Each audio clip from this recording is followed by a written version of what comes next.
Assalamu alaikum everyone. My name is Mohammad Qasim Siddiqui and I welcome you to the 13th session of Study Abroad. So today we'll be having Mrs. Ania Siddiqui, an Arvind engineering graduate from NAD University with a record of standing at fifth position in her batch. She is pursuing masters in city and region planning from Middle East Technical University and Suleiman General University, Turkey. Assalamu alaikum Samira ji, क्या हाल है आपके? Walaikum assalam. I'm good. How are you doing? Alhamdulillah. So Samira, can you give a brief introduction about yourself? Okay, I've done bachelor's from NED University of Engineering in Urban Engineering, and after that, I've also worked in a construction management firm basically. And now I'm pursuing my master's from Turkey, and it's a shared course based master's. I have a few courses in Salman Demirel University and a few courses in Middle East Technical University, Ankara. And I'm doing my master's in city and regional planning. Okay, that's really good. So what was the initial idea? मतलब कहाँ से आपको पता चला या किस तरह की इंस्पिरेशन थी कि क्यों जाना बाहर Turkey? Uh, while talking about the initial idea or inspiration or motivation, मैं सिर्फ तुर्की तक bound नहीं होंगी because going to Turkey was never planned. I just wanted to go abroad to encourage myself to change in some way, to explore, better opportunities, to have experiences, and to take a break from the surrounding, especially the educational surrounding of Pakistan, like how education is perceived here. That when you step into the professional world, you really don't know what are you actually supposed to do.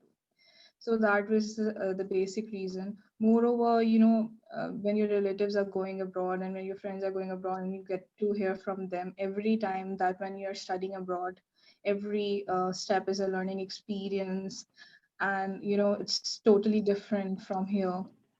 So that was the motivation, inspiration behind actually.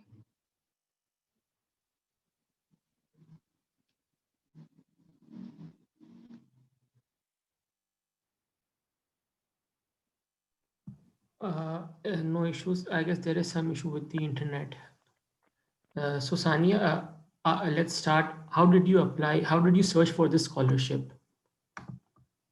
Um, uh, I really didn't search for this scholarship, but since I was planning, to study. I was planning going abroad to pursue my master's. I made up my mind for that.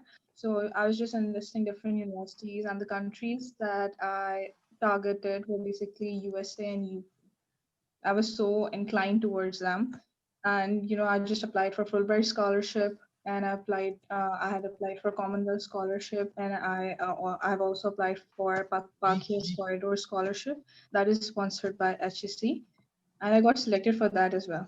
But it's just going through internet one day and just got to see this poster, and Turkey is a dream country for people, specifically Pakistanis. So I just like opened the link and filled out the application form. Since I have like everything ready, I had my statement of purpose ready, I have my letter of intent ready, I have my research proposal ready, and I have my documents ready. So just I applied for that. It started that way.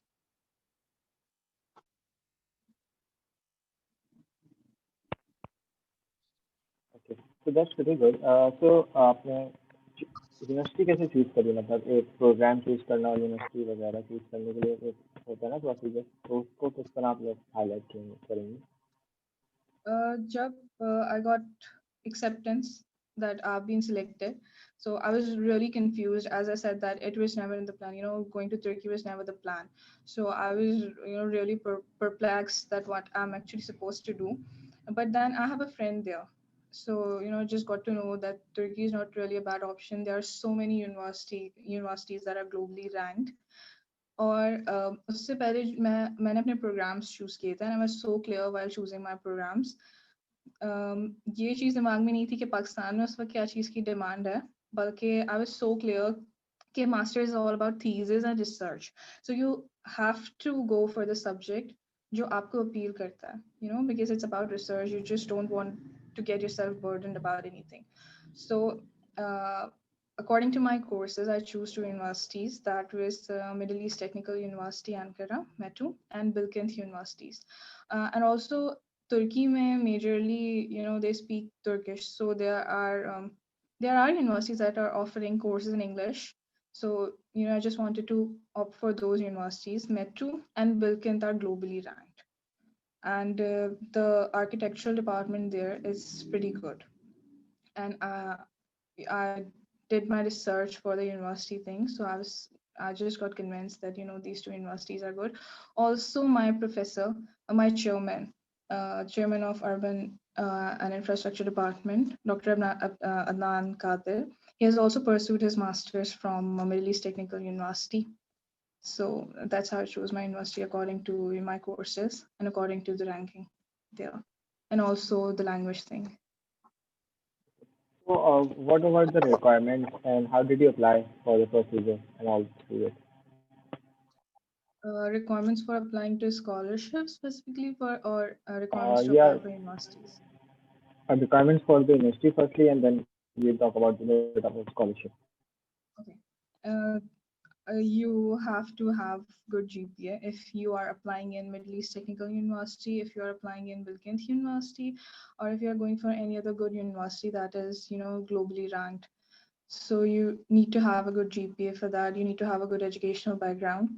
And apart from that, you need to have IELTS or TOEFL, both works. But mostly Turkey accepts TOEFL. You need to have TOEFL and GRE as well. If you're applying for the universities, जहाँ जिनका जो medium of instruction है, वो English है. So you need to have GRE for that. मैंने TOEFL नहीं दिया था because TOEFL apply करने के time पे आपके लिए इतना important नहीं होता है requirement के लिए. But you need to have a good GRE score and you need to have an offer letter. That's it for application. And you also need to So, have a business proposal. That is very important. yeah, we'll talk about it. So, how did you apply for visa? What were the financial requirements that are like you have to open some block form to submit something 15 lakhs or 20 lakhs for this? So visa की अगर मैं बात करूँ तो मैं उनको 3 चीज़ों में कैटेगराइज करूँगी. Visa for Burslari students, visa for the normal ones, और फिर वर्क वीज़ा आता है, यानी जो एकेडमिक टीचिंग के लिए जा रहे हैं या किसी काम के लिए या इंटर्नशिप्स के लिए जा रहे हैं. तो अगर हम बुर्सलारी की बात बाद में करेंगे, आई विल टेल यू. मगर नॉर्मली जो वीज़ा की रिक्वायरमेंट्स होती हैं उसमें you need to have, it's not a very difficult process. तुर्की का वीज़ा मिलना is not really difficult. You just need to have your proper educational documents attested by HEC and then MOFA, and you need to have a health certificate. What else? You need to have, your personal identification documents, and you need to have the sponsor letter, the offer letter also.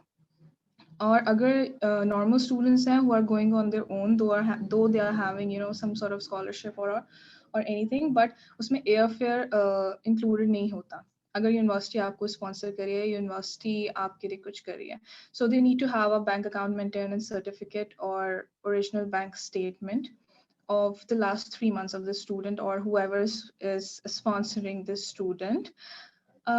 And that bank statement has to be stamped and signed by the bank officer. And they also require a guarantee letter of sponsor. और financial requirements के लिए, people do ask me कि हमारे पास क्या bank statement हमारी क्या होनी चाहिए while applying for Turkey. तो बहुत ज़्यादा कुछ नहीं है. You just have to show that you do have a current balance, you do possess a current balance that will cover all the expenses, your 1 year tuition fees, or whatever course you're going to pursue, your ticket, your accommodation, food, and everything. And so you just have to take those. And the most important thing, that you are supposed to have all the documents translated into Turkish. This is the major requirement. क्योंकि English में वो accept नहीं करते हैं, consulate accept नहीं करता. You have to get all your documents translated into Turkish. उसके लिए professionals हैं in Islamabad and all, you can send them your documents and they through courier, and they will after after translating them, they will get back to you. You just go with the documents to the consulate, and you just pay the visa fees and all. So that's how it's worked. Visa usually take maximum, they take 90 days. मगर students को sometimes 3 दिन में भी मिल जाता है. और अगर कुछ बीच में कुछ बहुत ही कोई वर्स्ट सिनेरियो है तो 1 महीना भी लगता है, मगर usually just take days. Okay, Sanu, you have told us many things in detail. Since our public is from Pakistan, so they are asking us, let's start this conversation in Urdu rather than English. So let's take this conversation in Urdu now, because many are asking us now about Urdu, taking it in Urdu. Okay, there's a question here. Did you, आपने क्या कोई भी career guidance वगैरह ली थी इस session? आप जैसे Turkey गई, आपने तो नेट में बताया, और इसके अलावा कोई और आपने तरीका किया था कि अप्लाई करने का, या टर्की में इस तरीके से अप्लाई करते हैं? करियर गाइडेंस और इस तरह की कोई चीज़ मैंने नहीं ली। मैं प्रेफर करूँगी स्टूडेंट्स को कि उनको लेना चाहिए, बिकॉज वो टाइम जो है वो बहुत ही डिप्रेसिंग टाइम होता है, द टाइम आफ्टर ग्रेजुएशन। मगर मैंने एक तरह से लिस्ट डाउन कर लिया था कि मेरा क्योंकि माइंड बना होता कि I have to go there. तो मैंने अपनी जो भी यूनिवर्सिटीज़ मेरी टारगेटेड थी, जो भी कंट्रीज टारगेटेड थे, मैंने उनको पेन डाउन किया था, एक बार लिस्ट डाउन किया था, और फिर उस हिसाब से अपने डॉक्यूमेंट्स कलेक्ट किए थे एंड आई डिड एवरीथिंग, और फिर अप्लाई कर दिया था। लेकिन ऐसे प्रॉपर कोई करियर गाइडेंस नहीं। चलिए, ये तो आपने अच्छा बता दिया। अच्छा, टर्की में बहुत सारी यूनिवर्सिटीज़ हैं, तो आप इस्तांबुल साइड को प्रेफर करेंगी या अंकारा साइड को? मैं अंकारा साइड। अच्छा, आपने ये बताया। अच्छा, देर आर मुख्तलिफ तरीके से स्कॉलरशिप्स पे अप्लाई करते हैं, जैसे आप भी गई हैं, तो एक पूरा प्रोसीजर, एक समरी बताते हैं, रिक्वायरमेंट्स क्या होती हैं, किस तरीके से अप्लाई करना होता है? अगर आइल्स रिक्वायरमेंट है तो वो क्या होगी? आपने टोफिल बताया, वो क्या होगी? या एक होता है आजकल आया हुआ है कि ड्यूलिंगो वाला टेस्ट आप दे दें आइल्स की जगह, तो क्या वो हम प्रेफर करते हैं? एक समरी बता दीजिए बस। यूनिवर्सिटी एप्लीकेशन के यस, आप जैसे ट्रक आपकी स्कॉलरशिप है, आपने इस पर अप्लाई कैसे किया? क्या क्या चीज़ें रिक्वायरमेंट, जैसे लेटर ऑफ रिकमेंडेशन, आपने एसओपी में क्या लिखा, ऐसी चीज़ें जो इन लोगों की हेल्प कर सके। एप्लीकेशन के लिए जो बेसिक चीज़ थी वो तो आपको अपना पोर्टल, आपको अपने सारा एजुकेशनल बैकग्राउंड, अपना सारा वर्क एक्सपीरियंस, वो सब आपको पोर्टल कंप्लीट करना है वहाँ पे। और जो दो बहुत मेजर चीज़ें हैं वो आपके पास लेटर ऑफ इंटेंट होता है and you have you have to have your research proposal. ये दो मेन चीज़ें होती हैं जो बहुत काउंट करती हैं एप्लीकेशन के बाद। और अगर आप कुछ ऐसी यूनिवर्सिटीज़ के लिए जा रहे हैं जिनका मीडियम ऑफ इंस्ट्रक्शन इंग्लिश है, तो आपको जीआरई चाहिए उस वक्त। GRE is important. GRE score की रिक्वायरमेंट वो नहीं है जो एक्चुअली फुल ब्राइट के लिए होती है, but it has to be above 300. So you need GRE for that as well. Letter of intent बहुत major चीज़ है. Letter of intent is basically a document that contains writer's intention to the reader. के writer क्यों ये समझता है? यानी it can be referred to as a statement of purpose. A statement of purpose और LOI दोनों same ही चीज़ है। इसमें you just let the writer know कि आपके क्या ऑब्जेक्टिव्स हैं, आपका एजुकेशनल बैकग्राउंड क्या था, आपके फ्यूचर प्लान्स क्या हैं, आपकी एक्स्ट्रा करिकुलर एक्टिविटीज़ क्या थी, एंड आप इस स्कॉलरशिप के लिए you just have to convince them कि आप ही इस स्कॉलरशिप के लिए जो है वो सबसे ज़्यादा एलिजिबल इंसान है। तो आपको सिर्फ अपनी personal motivation letter of intent में शो करनी पड़ती है, जो कि कमेटी को फैसिनेट कर सके। और लेटर ऑफ इंटेंट के अगर मैं डेप्थ में जाऊँ, क्योंकि बहुत सारे स्टूडेंट्स ने मुझसे ये पूछा था and they give me their letter of intent to proofread. तो letter of intent basically 4 parts पे बेस्ड होता है, 4 पैराग्राफ्स पे, 4 या 5 पैराग्राफ्स में, जिसमें फर्स्ट पैराग्राफ जो है इस चीज़ पे डिपेंड करता है कि आपके एजुकेशनल गोल्स क्या हैं, आपका introduction, and you have to be very keen about कि आपको, आप जो चीज़ चूज़ कर रहे हैं, आप जो सब्जेक्ट चूज़ कर रहे हैं, वो आप एक्चुअली क्यों कर रहे हैं, कौन सी ऐसी मोटिवेशन थी, कौन सी ऐसी इंस्पिरेशन थी that made you choose the subject, that made you incline towards that. So पहला paragraph basically comprises of this. दूसरे पैराग्राफ में जब आप आते हैं तो आपके जो भी प्रीवियस रिकॉर्ड्स थे, आपके एजुकेशनल रिकॉर्ड्स, या कौन से ऐसे सब्जेक्ट्स थे दैट यू वर इंटाइज्ड बाय, जो आपको पसंद थे, शायद आप उसकी वजह से कर रहे हो, So it's a chance to show that how passionate you are about this study. तो आप अपना एजुकेशनल बैकग्राउंड, आपका कोर्स वर्क, आपका रिसर्च, इस तरह की चीज़ें दूसरे पैराग्राफ में कोट कर सकते हैं. थर्ड पैराग्राफ की बात अगर मैं करती हूँ तो उसमें आपका जो भी एक्सपीरियंस और वर्क एक्सपीरियंस थे या को करिकुलर एक्टिविटीज़ थी या आपकी कोई ऐसी वॉलंटरी चीज़ थी जो आप कर रहे थे, तो यू कैन कोट दैट. आपके शॉर्ट टर्म गोल्स क्या हैं, लॉन्ग टर्म गोल्स क्या हैं. So you just let the committee know about that so that they can have an idea that how serious you are for this venture. And the last paragraph जो है that should also concluding remarks में भी आपको थोड़े long term plans होने चाहिए कि आपकी study या जो आप पढ़ रहे हैं वो कैसे contribute करेगी in future for the betterment of world or your country or Turkey. And also ये सबसे ज़्यादा important है ये बात बताना letter of intent में कि why are you choosing Turkey? क्या चीज़ है that made you inclined towards Turkey? तो सबसे ज़्यादा important ये चीज़ है letter of intent में cover करना. So it's just like a statement of purpose. It's same as that. इसके अलावा जो नेक्स्ट चीज़ होती है वो आपके रिसर्च ऑब्जेक्टिव्स होते हैं. अगर आप मास्टर्स और पीएचडी के लिए अप्लाई कर रहे हैं, आपका research proposal is very important. ज़रूरी नहीं है कि आप उस यूनिवर्सिटी में जाके वही चीज़ वही रिसर्च आप कंटिन्यू करें, ये कोई ऑब्लिगेशन नहीं है, लेकिन आपके पास एक अच्छा रिसर्च प्रपोजल होना चाहिए at the time of application. उस रिसर्च प्रपोजल में आपको प्रॉब्लम स्टेटमेंट बतानी होती है, आपको एक टाइटल सजेस्ट करना होता है, आपको अपना एरिया ऑफ स्टडी सजेस्ट करना होता है, आपको थोड़ा उसकी बैकग्राउंड नॉलेज देनी पड़ती है, यानी आपको लिटरेचर रिव्यू भी कोट करना होता है. 1 या 2 लिटरेचर रिव्यू भी आपको कोट करने होते हैं उसमें. और फिर लास्ट में आपको ये बताना होता है कि आप जो ये चूज़ किया है वो किस तरह से कंट्रीब्यूट करेगा फॉर बेटरमेंट ऑफ तुर्की और for betterment of your country और for betterment of whole world. तो ये 2 सबसे ज़्यादा इंपॉर्टेंट चीज़ हैं. इसके अलावा आपके पास एप्लीकेशन के वक्त अपने डॉक्यूमेंट्स होने चाहिए, अपनी डिग्री, अपनी ट्रांसक्रिप्ट होनी चाहिए. ज़रूरी नहीं है कि वो अटेस्टेड हो एप्लीकेशन के वक्त, लेकिन उसके बाद you have to get it attested. तो ये दोनों चीज़ें आपके पास होनी चाहिए. यही बेसिक एप्लीकेशन प्रोसीजर है. इसके अलावा कोई भी ख़तरनाक टाइप का नहीं है. It's same as other scholarships. But letter of intent के बाद भी बहुत इंपॉर्टेंट है, तो रश वर्क ना करें. अगर लेटर ऑफ इंटेंट के बारे में बात करूँगी, don't leave it to the last minute, start preparing for that. अच्छा, ये तो आपने बहुत अच्छी तरीके से बता दिया. अच्छा, एक क्वेश्चन आया है कि जैसे यूके में या यूरोप में 2 इनटेक्स होते हैं, टर्की में किस तरीके से होता है? 1 होते हैं, 2 होते हैं, और कब इनको अप्लाई करना चाहिए? तुर्की में भी दोनों इनटेक्स हैं.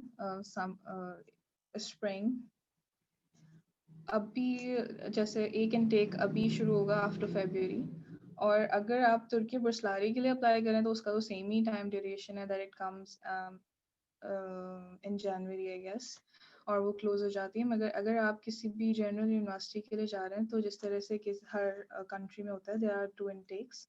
अगर आपको पहले वाले इनटेक के लिए, यानी जो ड्यूरेशन आपकी होती है आफ्टर फरवरी टू सितंबर, ये वाले इनटेक के लिए आपको अप्लाई करना है, तो आपको सितंबर से यूनिवर्सिटी सर्च करना शुरू कर देनी चाहिए कि आपको कहाँ अप्लाई करना है, कौन से कोर्स के लिए. लेकिन समटाइम्स मास्टर्स और पीएचडी के लिए ये डिपेंड करता है फैकल्टी पे भी. समटाइम्स अगर उनको कोई रिसर्च या कोई ऐसी चीज़ उनके लिए इम्पोर्टेंट होती है, वो बीच में भी कभी कर देता है, खोल देता है, and they will ask students to apply. So that depends, but it's the same like it is for every country.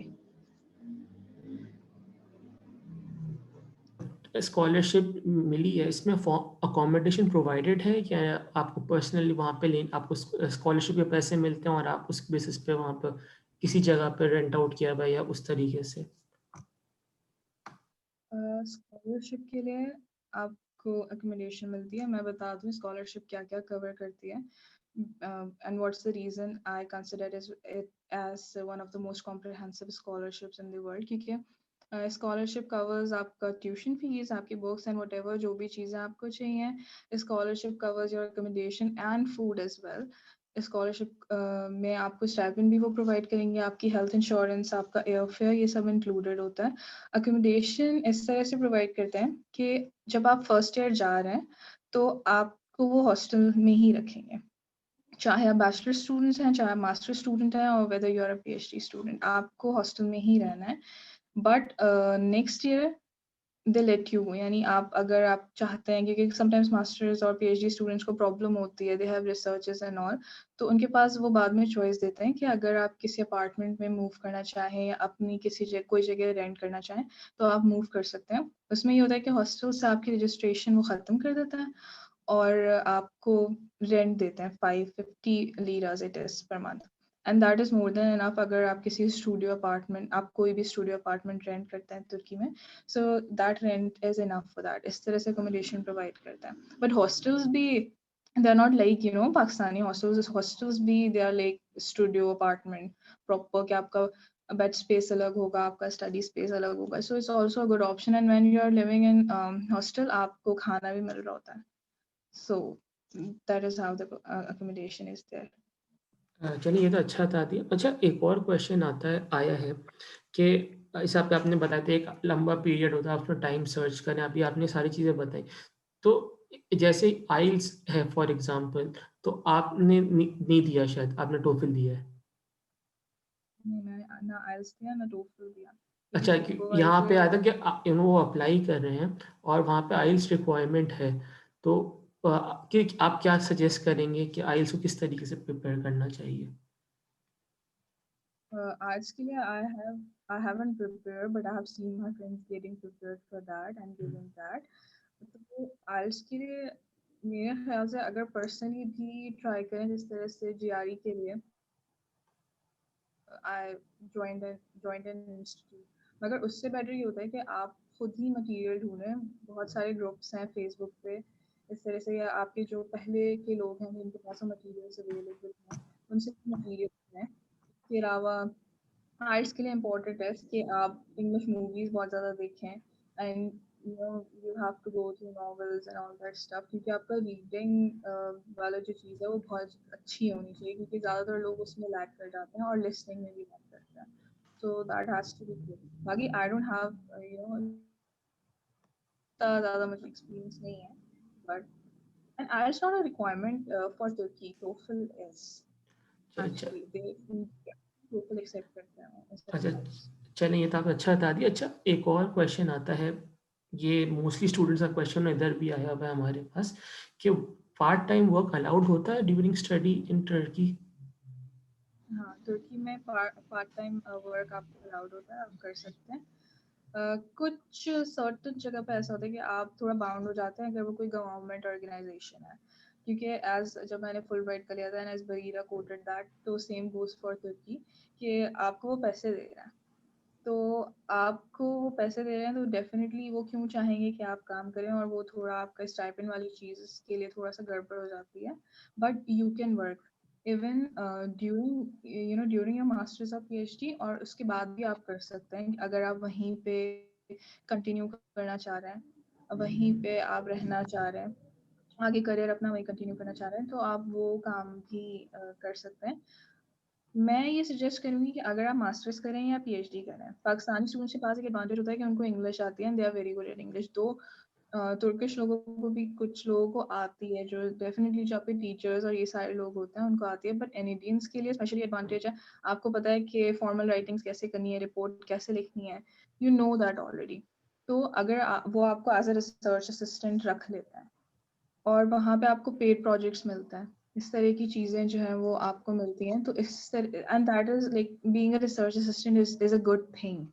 आपको उसमें भी काफ़ी अच्छा वो पैसे दे रहे होते हैं कि यू कैन सर्वाइव. इस तरह की जॉब्स अगर आप करें तो आई सजेस्ट इट्स बेटर, क्योंकि बाद में पढ़ाई के बाद यूनिवर्सिटी जाने के बाद उसके साथ कूप अप करना, फिर थीसिस के साथ कूप अप करना इज़ अ बिट डिफिकल्ट.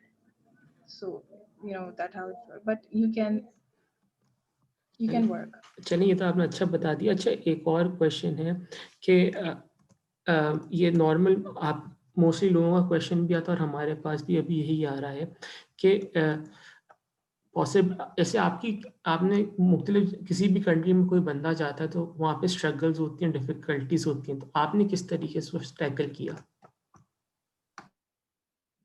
सबसे मेजर स्ट्रगल तुर्की जाने के लिए लैंग्वेज है, क्योंकि it's very hard to converse with people and to interact. Language का एक बहुत ही मेजर इशू आता है। वो विद टाइम आप सीख जाते हैं, और अगर आप बुर्सलारे पे जा रहे हैं तो अगर आपको कोई ऐसी यूनिवर्सिटी में मिली है जिसका मीडियम ऑफ इंस्ट्रक्शन इंग्लिश है, आपको लैंग्वेज कोर्स लेना है, क्योंकि अगर वो आपको बुला रहे हैं और आपको बेनिफिट्स दे रहे हैं तो बदले में वो भी कुछ लेंगे, they want to extend their culture and all. तो आप चाहे आपका मीडियम ऑफ इंस्ट्रक्शन इंग्लिश हो, आपको 1 साल का लैंग्वेज कोर्स लेना होता है। So the main thing is the language. वो उसको टैकल करने में बहुत प्रॉब्लम हुई थी क्योंकि समझ ही नहीं आता था कि क्या चल रहा है। So it's just like Germany के, जैसे जर्मनी के वक्त आपको लैंग्वेज के लिए करना पड़ता है, वैसे तुर्की के लिए भी एक ये प्रॉब्लम है। बाकी people are so warm, faculty इतनी अच्छी है, your teachers are just you know a WhatsApp message away and all. तो ये अच्छी चीज़ है। बाकी इस तरह की कोई डिफिकल्टी आपको नहीं होती, आप एडजस्ट कर लेते हैं। चलिए ये तो अच्छा बता दिया आपने। अच्छा, एक और क्वेश्चन है, जैसे जर्मनी में डैट पोर्टल होता है, ऐसा कोई पोर्टल है टर्की के अंदर? टर्की की से जर्मनी के कहना डैट DAAD होता है जहाँ पे तमाम यूनिवर्सिटीज़ होते हैं, वहाँ से आप अप्लाई करते हैं। तो कोई ऐसा पोर्टल है यहाँ टर्की के अंदर? तुर्की Burslari is the same portal as that. वो हमेशा ही चलता रहता है, वो सिर्फ एक पर्टिकुलर टाइम के लिए नहीं खुलता कि वो अभी खुला है, like for period from January to February क्या आप अप्लाई कर दें, वो हमेशा खुला रहता है। और वहाँ पे आप अगर सिर्फ अपना एरिया ऑफ इंटरेस्ट डालते हैं तो वो पूरी तुर्की की यूनिवर्सिटीज लिस्ट डाउन कर देता है, चाहे उसके कोर्सेज इंग्लिश में हो, उसका मीडियम एवरीथिंग वो बता देता है। So it's Tevbe Sep portal. So it's like that portal for Germany. अच्छा, एक और क्वेश्चन ये आया है कि एक फॉर्म ऑफ एजुकेशन होती है टर्की में, क्या आपको कैसी लगी? और इस वक्त पाकिस्तान में एमएनडी से गई हैं, तो यहाँ की कैसी थी? दोनों का वो आपसे ऐसे पूछना, डिफरेंस क्या है? बहुत vast difference. But Pakistan में, even when you want to apply something practically, like the research project on which I embarked on, वो काफी important था। और अगर हम जो भी ग्रुप मेंबर्स थे वो चाहते थे कि उसको बाद में भी कंटिन्यू कर सकें on some organizational level, or you know going to some NGO or something like that, अगर हम कुछ पाकिस्तान के लिए कर सकें वो हम नहीं कर सकते। जो हमारी रिसर्च है वो वहीं तक रह जाती है। इसके अलावा रिसर्च जब हम कर रहे होते हैं, if we want to do something big, तो हमें अपने ही एक्सपेंसेस लाने होते हैं। तो आप कितना भी ट्राई करें, लाइक वी ट्राइड, बिकॉज हमारा जो प्रोजेक्ट था वो बहुत बड़े स्केल पे था, हमने बहुत ट्राई किया कि हमें कहीं से you know will get funds और समथिंग, मगर नहीं हुआ। तो it's very difficult। मगर तुर्की में there are opportunities apart from your stipend, apart from all the benefits that you are getting। अगर आपका प्रोजेक्ट है और उसका प्रपोजल बहुत अच्छा है और आपको ऐसा लगता है कि ये वर्क करेगा, तो आप उसको टूबीटेक या इस तरह के बहुत सारे चीज़ें होती हैं, इस तरह के बहुत सारे ऑर्गेनाइजेशंस हैं, वो वहाँ पर आप अपना रिसर्च प्रपोजल सबमिट करते हैं, वो आपको फंडिंग देता है। और वो फंडिंग में सिर्फ रिसर्च के पैसे नहीं होते हैं, उस फंडिंग के लिए if you need a laptop तो उसके ही पैसे आपको देंगे। उस फंडिंग के लिए if you need some sort of device or something, तो उसके भी पैसे आपको देंगे। तो एक ये बहुत मेजर डिफरेंस था। दूसरा डिफरेंस ये है कि वहाँ पर जो आपकी फैकल्टी है, जो आपके टीचर्स हैं, they are just a message away. मतलब उनके हमें उनसे बात करने के लिए, even the chairman, even the dean, हमें उनसे बात करने के लिए कोई अपॉइंटमेंट्स नहीं लेनी होती, हमें उनके ऑफिस के बाहर वेट नहीं करना होता उनसे डिस्कस करने के लिए। राइट नाउ आई एम इन पाकिस्तान, क्योंकि ये जो सारा सिनेरियो चल रहा है, कोविड सिनेरियो, उसकी वजह से सेशन ऑनलाइन था। And you know since I was like bit homesick, तो मैं पाकिस्तान में ही थी और फिर मैं यहीं रही क्योंकि मेरा सेमेस्टर ऑनलाइन था। तो यहाँ पर रहते हुए वहाँ पे मैं अपने टीचर से कोऑर्डिनेट करती हूँ। हालांकि टाइम डिफरेंस है, हालांकि सारी चीज़ें हैं, but they try their best to cope up with me. Language barriers भी समटाइम्स होते हैं, मगर दे आर वेरी हेल्पफुल। तो एक दूसरा मेजर डिफरेंस बहुत ज़्यादा ये था। तीसरा ये था कि जैसे फॉर एग्जांपल मेरा जो बैचलर्स था वो अर्बन इंजीनियरिंग में था, लेकिन अर्बन इंजीनियरिंग में अर्बनाइजेशन पे हम ज़्यादा फोकस नहीं थे, बल्कि कंस्ट्रक्शन पे और सिविल इंजीनियरिंग की तरफ ज़्यादा इंक्लाइन थे। हमें नहीं पता था ग्रेजुएट होते हुए कि अगर हम बाहर निकल रहे हैं तो हमारे लिए क्या क्या क्या अपॉर्चुनिटीज़ हैं। हमें सिर्फ ये पता था कि हमें कोई कंस्ट्रक्शन फॉर्म में जॉब मिल जाए, हम BOQs बना रहे हो, इस तरह की चीज़ें। बट वहाँ पे स्टूडेंट्स को पता होता है, वो मार्केट में ही इतने स्टूडेंट्स जाने देते हैं और मार्केट को इस हिसाब से, वो स्टूडेंट्स को इस हिसाब से बना देते हैं कि एवरीवन हैज़ जॉब। किसी किसी के लिए वो डिप्रेसिंग टाइम पीरियड नहीं आता वहाँ पे, चाहे प्लानिंग हो चाहे कोई भी चीज़ हो। बैचलर्स लेवल पे ही वो स्टूडेंट्स इतने ट्रेंड होते हैं कि उनको पता होता है कि हमें आगे क्या कंटिन्यू करना है, किस तरह से क्या चीज़ परस्यू करनी है। तो वो उनके ऊपर एक वो बर्डन वाली चीज़ नहीं होती जो हमें फेस करनी पड़ती है। सो दैट इज़ ऑल्सो थिंग। अगर आप एक अर्बन प्लानर हैं तो आपकी बहुत वैल्यू होगी वहाँ पे। अगर आप एक इंजीनियर हैं तो you will be valued, you will feel valued. ऐसा नहीं होगा कि आप परेशान होंगे और आप घूम रहे होंगे। So that is the major difference. नहीं, ये तो आपने अच्छा बता दिया। अच्छा, एक और क्वेश्चन अभी आया, what expense should I keep in my mind before planning masters या PhD? कितना एक्सपेंस होगा ये पूरा? अगर आप बुर्सलारे पे जा रहे हैं तो आपको तो ₹1 भी खर्च करने की ज़रूरत नहीं है। लेकिन अगर आप आ रहे हैं तो वीज़ा प्रोसेस और documents will cost you around 40,000। And if you're, having admission in universities like Bilkent and Metu, तो इतना नहीं है. Like I guess they have it's 12,000 liras yearly, so it's not that expensive. और बाकी जो आपका accommodation वगैरह होती है, आपका खाना पीना होता है, अगर आप एक बहुत luxurious lifestyle भी चाह रहे हैं घूमना एंड ऑल, तो वो भी आपका 2 से 3,000 लीरा में सारा कवर हो सकता है। चलिए, ये तो आपने एक डेट अच्छा बता दिया। अच्छा, किसी का 3 GPA से कम है, CGPA, तो क्या वो स्कॉलरशिप पे अप्लाई कर सकता है? अप्लाई करें, मैं बिल्कुल डिमोटिवेट नहीं करूँगी, अप्लाई करें, लेकिन थोड़ा सा एक मुश्किल हो जाता है क्योंकि आपको पता है स्कॉलरशिप प्रोसेस जो होते हैं वो थोड़े से कंपेटिटिव होते हैं। तो आपकी GPA अगर 3.5 से ऊपर हो, 3.6 से ऊपर हो, तो स्कॉलरशिप तो आपको उसी हाल में मिलती है। और अगर आप अच्छी यूनिवर्सिटीज़ के लिए भी जा रहे हैं, जैसे बिल्किन के लिए जा रहे हैं, इस्तांबुल टेक्निकल यूनिवर्सिटी के लिए जा रहे हैं, या आप मेटू के लिए जा रहे हैं, या गाजी, एगे, हाजीपुर यूनिवर्सिटी, ये सारी यूनिवर्सिटीज़ के लिए अगर आप जा रहे हैं तो भी उनका GPA रिक्वायरमेंट थोड़ा सा हाई होता है। तो अगर 3 से ऊपर हो तो इट्स गुड। चलिए, ये तो अच्छा बता दिया। अच्छा, education and job opportunities for textile graduates, वहाँ पे क्या है? एजुकेशनल टेक्सटाइल एंड, के लिए तो बहुत इम्पोर्टेंट। चलें, टेक्सटाइल और एजुकेशनल, आप एजुकेशन आपने बताया, आप टेक्सटाइल का जॉब अपॉर्चुनिटीज पूछ रहे हैं। जो अपॉर्चुनिटीज़ बहुत बहुत अच्छी यहाँ पे स्पेशली टेक्सटाइल्स, क्योंकि मेरे फादर हैं, वो he is very closely related to textile. तो उनसे मैं सुनती रहती हूँ तुर्की में बहुत ज़्यादा मशीनरीज बन रही हैं जो कि पाकिस्तान में इम्पोर्ट हो रही हैं। और दूसरी चीज़ ये कि तुर्की को it's known for fashion and everything, so वहाँ पे टेक्सटाइल डिज़ाइनिंग, फैशन डिज़ाइनिंग, इस चीज़ के लिए बहुत ज़्यादा स्कोप है। तो दे आर गुड अपॉर्चुनिटीज़। चलिए, ये अच्छा आपने बता दिया। इसके अलावा क्वेश्चन है, आपने कहा सिर्फ रिसर्च बेस्ड वहाँ पे मास्टर्स होता है, कोई टॉट बेस्ड मास्टर्स होता है वहाँ पे जिसमें कोई रिसर्च ना करनी हो? टॉट बेस्ड मास्टर्स भी होता है, उसको फिर हम long short as a short term course वो करते हैं, परसीव करते हैं। वो फिर आप इतना वैल्यूड नहीं है वो। बट अगर आप बुर्सलारी के लिए जा रहे हैं तो you have to do research. लेकिन अगर आप प्राइवेटली किसी यूनिवर्सिटी में अप्लाई करें तो देयर आर प्रोग्राम्स जो कि दे आर थॉट बेस्ड, जिसमें आपको रिसर्च नहीं करनी पड़ेगी। चलिए, ये आपने अच्छा बता दिया। अच्छा, what about jobs related to finance, as I am a finance student, CF, what about job market and odd job market?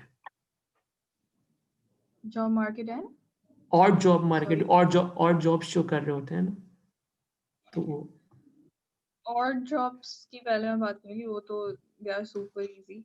जिस तरह से बाकी कंट्रीज में होता है कि स्टूडेंट्स जो है वो पार्ट टाइम जॉब कर रहे होते हैं किसी रेस्टोरेंट में या किसी इस तरह की चीज़ों में, तो वहाँ तुर्की में भी इट्स सेम। लेकिन फिर मैं कहूँगी लैंग्वेज बैरियर आता है जब आप जॉब के लिए अप्लाई कर रहे होते हैं। तो अगर कोई इंटरनेशनल फॉर्म है तो इट्स गुड, और अगर कोई ऐसी फॉर्म, ऐसी कोई चीज़ है जहाँ पे लैंग्वेज बैरियर आएगा तो definitely you can not go with that. Finance के लिए I don't know much about finance because it's not my thing, but I have a lot of friends who are pursuing, who are from economics and finance background, and they are working in Turkey.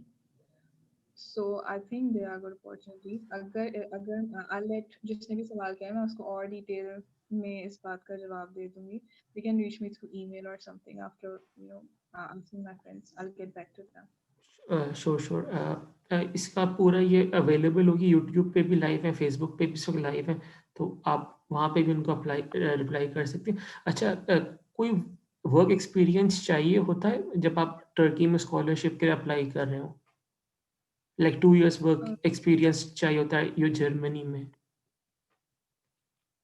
नहीं, तुर्की बुर्सलारी पे apply करते हुए आपको कोई experience नहीं चाहिए होता, दो वहाँ पे एक सेक्शन होता है, बट आपकी स्कॉलरशिप पूरी तरह से उस चीज़ पे डिपेंड नहीं करती कि अगर आपके पास सिर्फ एक्सपीरियंस है तो ही आप सिलेक्ट होंगे, या यूनिवर्सिटीज़ के लिए भी ऐसी कोई चीज़ नहीं होती, ऐसी कोई रिक्वायरमेंट नहीं होती, मगर अगर आपके पास वर्क एक्सपीरियंस है कुछ भी आप, क्योंकि वो एक आपके लिए प्लस पॉइंट हो जाता है अप्लाई करते हुए।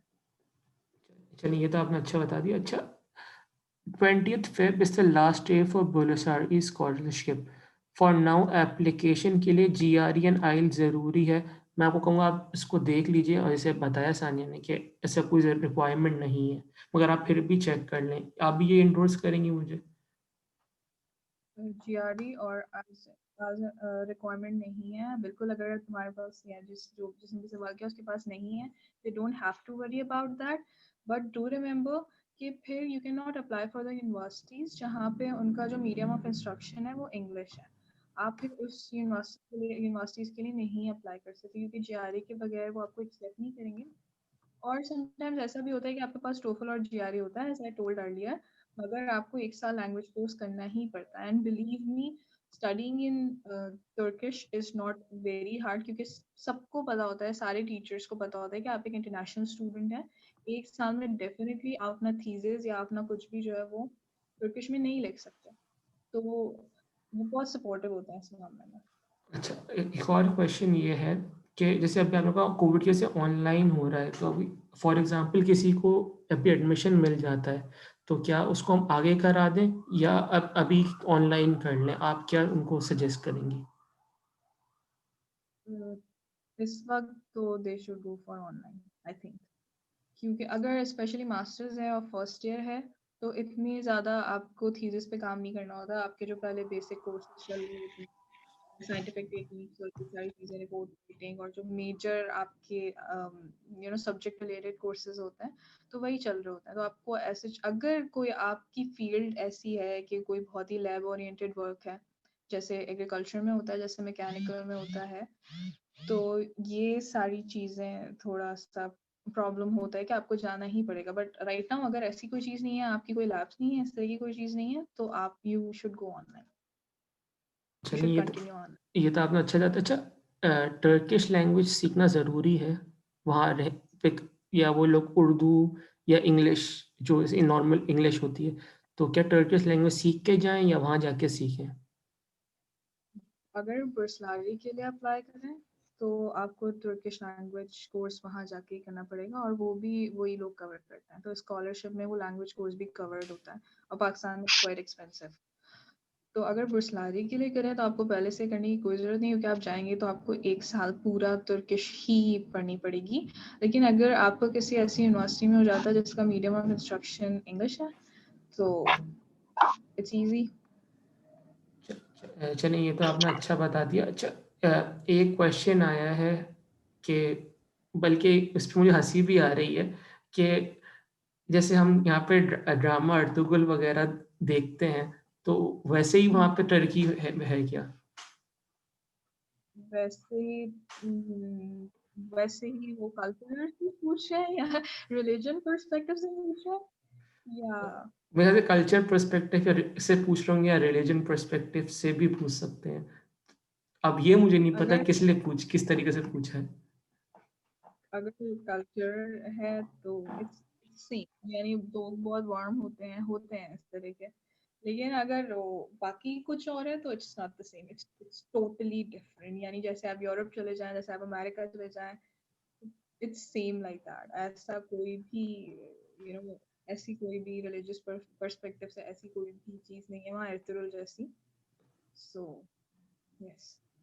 तो मेरे ख्याल से ये आपने अच्छी तरीके आंसर कर दिया है। अर्तुगरुल के 1 2 3 4 5 6 7 क्वेश्चन आ गए हैं। तो ये है बाकी। आप एर्तुगरुल को रियल लाइफ में देख लें, यू विल बी शॉक्ड। तो लाइफस्टाइल टोटली डिफरेंट है। आप बिल्कुल मैंने कहीं नहीं देखा है, ना मैंने ड्रामा देखा है, मगर ये पूछा जा रहा था इसलिए आपसे ये क्वेश्चन पूछा था मैंने अभी। अच्छा, एक और है कि इस नीड बैंक स्टेटमेंट फॉर कोई बैंक स्टेटमेंट की रिक्वायरमेंट होती है स्कॉलरशिप के लिए? बुर्सलारी के लिए बैंक स्टेटमेंट नहीं है। बुर्सलारी के लिए आपको कोई पैसे नहीं देने, आपको सिर्फ अपने डॉक्यूमेंट्स ट्रांसलेट करवाने के पैसे देने हैं। ट्रांसलेशन बहुत इंपॉर्टेंट फेज है, और अगर कोई अप्लाई कर रहा है तो वो अभी से ही अपने डॉक्यूमेंट्स, यानी जैसे ही वो सिलेक्ट हो वो अपने डॉक्यूमेंट्स ट्रांसलेट करवाने के लिए भेज दे, because it's very time taking. और उसको उसके पैसे आपको सिर्फ देने होते हैं, और कॉन्सुलेट से आपको वही जो ट्रांसलेशन है वो टेस्ट कराने, बस उसके पैसे आपको देने होते हैं। और ऐसी कोई भी चीज़ नहीं है। You don't need to have a bank statement for applying for a Burslari scholarship. अच्छा चलिए, आपने से अभी बताया था कि जब आपने इसमें अप्लाई किया तो आपको इससे यहाँ पे क्वेश्चन आया, सिंस आपने जीआरई स्कोर पे अप्लाई किया था और आपको इंग्लिश टॉट मास्टर में एडमिशन मिला है, तो आपने 1 साल टर्किश लैंग्वेज के बाद फिर आपने इंग्लिश में आई है, या नॉर्मल आपने टर्किश लैंग्वेज पढ़ी ही नहीं है? नहीं, एक्चुअली ऐसा हुआ था कि व्हेन आई गॉट सिलेक्टेड, तो मैं जैसे मैंने बताया कि मेरा कोई ऐसे माइंड नहीं था, but then my supervisor contacted me, और वो मेट्रो मेट्रो में पढ़ाती हैं, मिडिल ईस्ट टेक्निकल यूनिवर्सिटी में, and she is a graduate from there as well. तो शी सजेस्टेड मी, बुर्सलारी के थ्रू मुझे एडमिशन मिला था सलमान देमिरल यूनिवर्सिटी में, दैट इज़ इन स्पार्टा। और वो जो टीचर हैं वो वहाँ पे भी पढ़ा रही होती हैं जो मेरी सुपरवाइज़र है। तो हमने तुर्किश लैंग्वेज मुझे करना पड़ा था, एज आई टोल्ड यू कि अगर एक तो बहुत ही रेयरली होता है, यानी अगर 100 लोग अप्लाई करें उसमें से किसी एक बंदे को मिल जाएगा किसी इंग्लिश बेस्ड यूनिवर्सिटी में एडमिशन। वरना आपको, चाहे आपके पास जीआरई हो, चाहे आपके पास आइल्स हो, टोफल हो, आपको तुर्किश लैंग्वेज कोर्स करना ही पड़ता है। और मैंने अपना 1 साल का लैंग्वेज कोर्स कंप्लीट किया, और you have to get the certificate uploaded on the portal complete करने के बाद।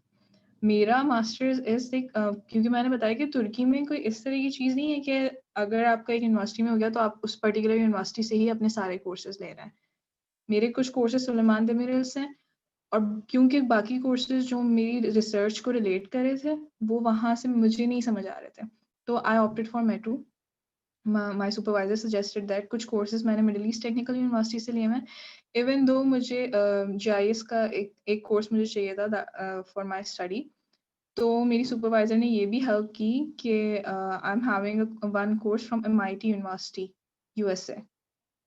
she gave me paid project, I did that। तो वो सारा भी financially, if you have a supporting supervisor आपके लिए सुपर इजी, मगर लैंग्वेज करना पड़ेगा, 1 साल लैंग्वेज करना पड़ेगा। तो वो साल जस्ट गो एक्सप्लोर तुर्की एंड एंजॉय। चलिए, ये तो आपने अच्छा बता दिया। अच्छा, जैसे आपने कहा स्कॉलरशिप में आपको पैसे दिए जाते हैं, तो क्या यहाँ पाकिस्तान से कोई अकाउंट खुलवा के वहाँ जाए, या वहाँ जाके फिर डायरेक्ट अकाउंट खोल सकते हैं? वहीं जाके आपका इजीली अकाउंट खुल जाएगा जब आप एक बार। एक तो बहुत इंपॉर्टेंट चीज़ ये है उन स्टूडेंट्स के लिए भी जो बुर्सलारी के थ्रू जा रहे हैं, और उन स्टूडेंट्स के थ्रू भी जो भी अपने उस पे जा रहे हैं, यानी whoever going on their own। तो उनके लिए दो चीज़, एक बहुत इंपॉर्टेंट चीज़ है कि as soon as they land, उसके 1 हफ्ते में ही वो अपना रजिस्ट्रेशन लेटर, तुर्की में उसको ऑरेंज बेलगेसी कहते हैं बेसिकली, तो वो एक रजिस्ट्रेशन लेटर टाइप की चीज़ होती है, वो आप अपना यूनिवर्सिटी से लें, अपना student identification card, and apply for इकामत। इकामत के लिए अप्लाई करना बहुत ज़रूरी है, क्योंकि आप 90 डेज़ का वीज़ा आपको मिलता है, चाहे वर्क वीज़ा हो, चाहे आप स्टूडेंट वीज़ा हो, कोई भी वीज़ा हो, वो वीज़ा सिर्फ 90 डेज़ तक वैलिड होता है। तो once you landed, just get yourself registered in university, और आपके पास रजिस्ट्रेशन लेटर होना चाहिए, और आपके पास आपके सपोर्टिंग डॉक्यूमेंट्स होने चाहिए। ऑनलाइन आप इकामत के लिए अप्लाई करते हैं, वो आपको एक डेट देते हैं, you go then and submit all your documents. और आपका हेल्थ इंश्योरेंस एक्टिवेट कराने के लिए भी आपको सेम प्रोसेस फॉलो करना पड़ता है। As soon as you have your इकामत कार्ड, या कार्ड आने में समटाइम्स 2 से 3 महीने लग जाता है, तो अगर आपके पास कार्ड नहीं भी है तो जब आपने डॉक्यूमेंट सबमिट कराने जाते हैं वो आपको एक पेपर देते हैं। वो पेपर वो जो डॉक्यूमेंट होता है वो बेसिकली इकामत कार्ड की रिप्लेसमेंट होता है। तो आप जैसे ही जाएंगे, आप वो पेपर और अपना पासपोर्ट लेके जाएं, और अपना जो अकोमोडेशन प्रूफ है वो बैंक में लेके जाएं।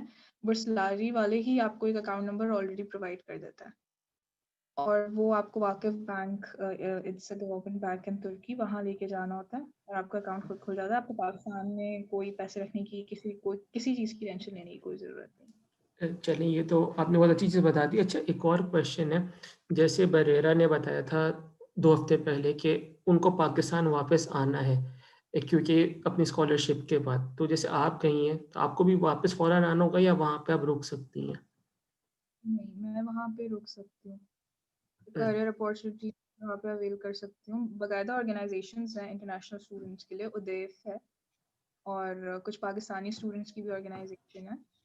और आपके अगर सुपरवाइजर्स इतने अच्छे हैं, यूजुअली तो होते हैं इतने अच्छे, तो वो भी आपको कहीं ना कहीं रेफर करते हैं। ऐसी कोई चीज़ नहीं है कि आपको वापस आना है।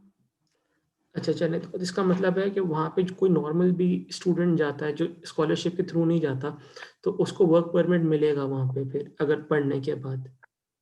हाँ, उसको वर्क परमिट मिलेगा। चलिए, ये तो आपने बहुत अच्छा बता दिया। चलें, अब इस सेशन को हम रैप अप करते हैं। तो आपके पास कोई भी सजेशन हो या कोई भी टिप्स देना चाहते हो तो आप उनको दे दें। फेसबुक पे या यूट्यूब पे सारे लोग हमारे अभी देख रहे हैं या इस ज़ूम सेशन में, तो आप उनको कोई टिप्स देते हैं, फिर सेशन को वाइंड अप करने चलते हैं। टिप्स ऐसे कोई नहीं, मैंने हर चीज़ बहुत बता दी about letter of intent and everything. और एक चीज़ और जो स्टूडेंट्स बहुत पूछ रहे थे मुझे, कि यूनिवर्सिटी हमें किस तरह से लिस्ट डाउन करनी है, हम क्या प्रेफरेंसेस रखें। तो उसके लिए just research, because I had researched a lot, और उसके बाद मैंने अपने प्रोग्राम्स और ये सारी चीज़ें चूज़ की थी। तो just रिसर्च फॉर दैट कि कौन सी यूनिवर्सिटी में कौन से प्रोग्राम्स, कौन से डिपार्टमेंट्स अच्छे हैं। और अगर आपको अप्लाई करना है तो you just start your application, because it's a very time taking process. और क्योंकि मैं अपने एक्सपीरियंस से बता रही हूँ, मैं क्योंकि I was doing a job, तो मैंने उसको बहुत ही लास्ट में छोड़ दिया, then I was rushing things up. So start making your letter of intent and everything and just submit it on time. चलिए, ये आपने अच्छा था। अच्छा, एक और क्वेश्चन वो मेरा है, यहाँ पे नहीं पूछा जा रहा। वो ये है कि जैसे यूके में जीपीए सिस्टम नहीं होता, वहाँ पे 2:1 होता है, 60-70, 70 इज डिस्टिंक्शन। तो यहाँ पे जीपीए होता है या ये परसेंटेज सिस्टम होता है? जीपीए सिस्टम होता है। और आउट ऑफ 4 या 5 या 10? Out of 4। चले, थैंक यू सो मच सानी, आपने पूरा ही सेशन हमारे साथ थी। यहाँ पे हमारे तकरीबन 200 600 लोग हमें देख रहे हैं। यहाँ पे 20 हैं, फेसबुक पे अलग हैं, यूट्यूब पे अलग हैं। तो इस तरीके से आप लोग हमें देख रहे हैं। थैंक यू सो मच, और हम आपको आगे भी तंग करते रहेंगे कोई ना कोई सेशन में। No, thank you so much actually for arranging that, because my DM was just flooding with questions. So I hope कि मैंने सबके जवाब दे दिए, और अगर नहीं भी दिए तो Canadians especially personally पूछ सकते हैं मुझसे. I'll be available. Thank you so much Qasim. Yeah, thank you so much for sharing us knowledge। और आपने बहुत अच्छा बताया कि पर्सनली भी आप लोग पूछ सकते हैं। और इंशाल्लाह ताला फरवरी में हमारे आगे जाके एक SOP पे प्रोग्राम होगा, लेटर ऑफ रिकमेंडेशन किस तरह अप्लाई कीजिए, तो उसका एक स्पेसिफिक प्रोग्राम होगा कि किस तरह काम किया जाए। इंशाल्लाह ताला आपसे उम्मीद करते हैं कि आप हमारे साथ आएंगे और सिखाएंगे बच्चों को। Sure. Thank you so much for coming and giving the time. Thank you audience for listening us, and this is the last session for up till now. We'll meet you inshallah in February. ओ ना, So आप लोगों take के care. Indians के papers के बाद। Papers के बाद। Yeah. और आप लोग घबराइए नहीं So बस। thank you everyone. Take care. Allah Hafiz. Allah Thank you Hafiz. so much. Allah Hafiz. Allah Hafiz.